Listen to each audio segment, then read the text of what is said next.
Okay, in the last video, we learned that the steps that would help us solve inequalities, okay? And so anytime we need to refer back to them, I have those steps typed over here. So you can go back to the last video if you didn't get them and refer back to them, okay? So we learned that the first step that I need to do is to convert the inequality into slope-intercept form. Okay, so we learned back when we were talking about equations of a line that slope-intercept form is y equals mx plus b, okay? So that basically means that our linear inequality, if we have two variables, it needs to be solved for one of those variables, and that variable is y if we're graphing it in terms of a line.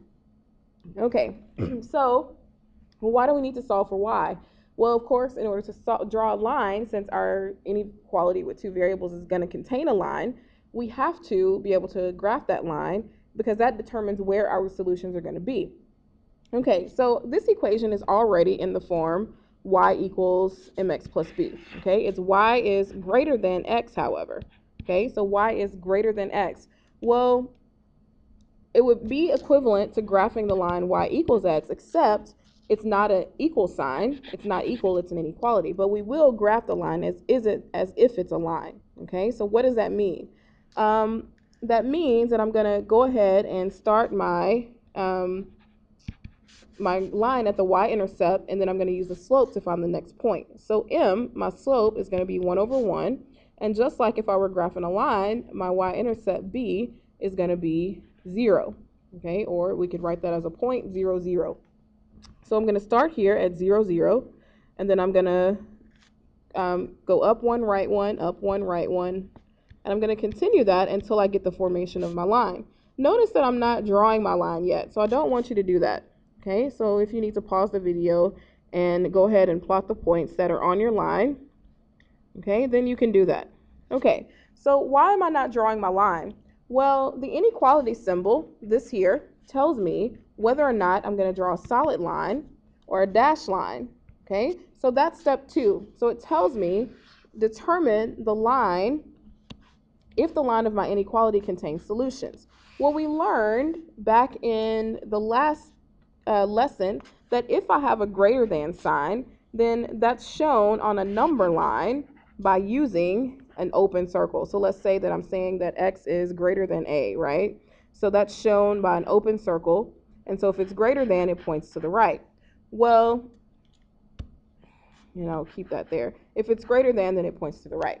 Okay? Well, it's slightly different when I'm talking about a linear inequality with two variables, because in this case I'm solving for y. Okay, so for this one, this is the greater than. So x is greater than a, that's for this one. But in this case, I have y is greater than x. Okay, so remember that here we're talking about greater than. Well, greater than, we learned, does not include our solution, so that's why we had an open circle. Okay, so in the greater than, the line does not include solutions. The line does not include our solutions. Okay, so, well, what does that mean? Well, that means that we're going to have a dashed line, because any line on this or any point on this line is not included in the solutions to our inequality, or our two variable inequality. Okay, so we draw what's called a dashed line, and I still need to draw arrows, but the dashed line is just telling me that no point on this line is contained in my solutions. But however, we know that we're looking for our solutions where y is greater than x. Okay, so if y is greater than x, then that means that anything above, right, anything above this line in this region would contain our solution.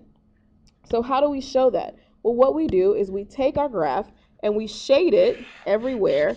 We shade it above this line. Okay, so all points above this line, because it's greater than the line. So all those solutions in our solution set are above this line. Okay, so any point in this region could be considered as a solution to our inequality.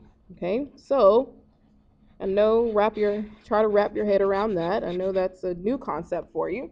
But now let's look at less than. Okay, so I'm going to come over here and I have that y is less than x. Okay, so this is a less than. And again, I'm going to graph this the same way that I would a line. Okay, so I need to graph the line first. However, the line doesn't include our solutions. So here we're talking about linear inequalities that involve the whole plane, so not just the number line x.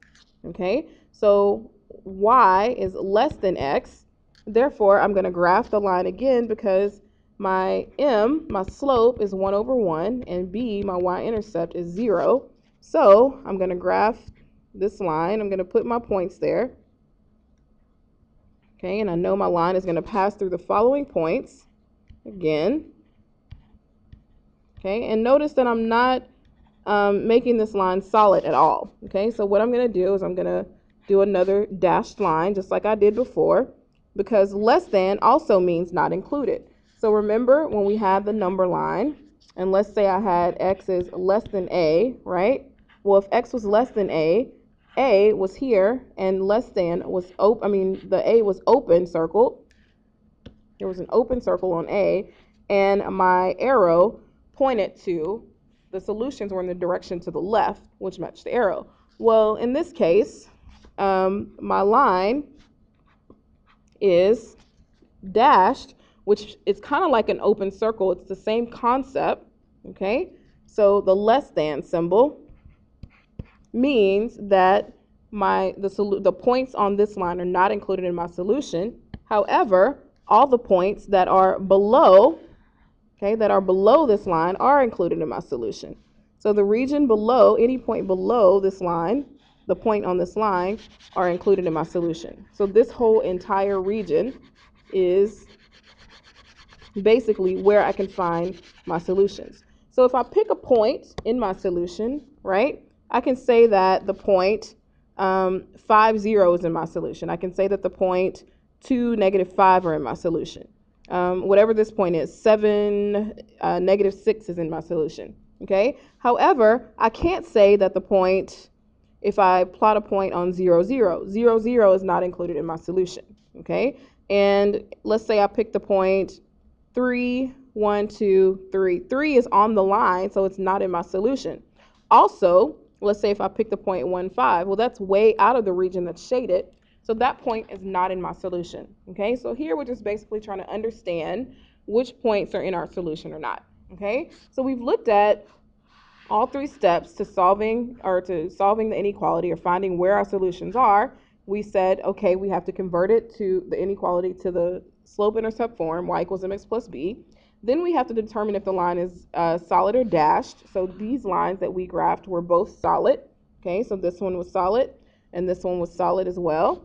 And then we have to determine where to shade. Well, if it's greater than, we shade above. So it's kind of like called a sky. And then if it's less than, we shade below, and we kind of call that like a floor, okay, or the ground, okay? So if it's greater than, you shade to the sky, so you shade above the horizon.